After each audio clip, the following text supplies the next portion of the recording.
Në 9 maj bën 3 muaj që janë mbajtur zgjedhjet, ndërsa që 3 muaj që ka ardhur në pushtet presidenti Trump në Shtëpi të Bardhë, ndryshoi ato thuajse totalisht politika dhe ekonomia globale, e ne nuk kemi gjendje një parlament me konstituu. Kjo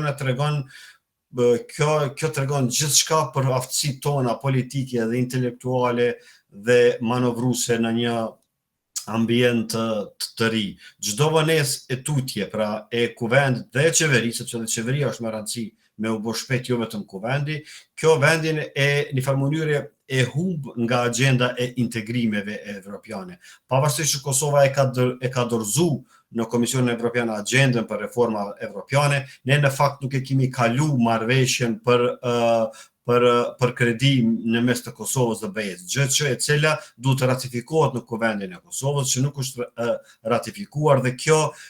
ne vetëm në start jemi humbës. Pra jemi humbës të reformave, ku Kosovës parafërsisht ju kanë premtuar diku rreth 1 miliard euro, pra disa janë me kredi të buta, disa janë falas, disa janë mjete pa kthim, por ne nuk kemi gjendje që ta ratifikojmë një marrëveshje e cila do të na mundson të paktën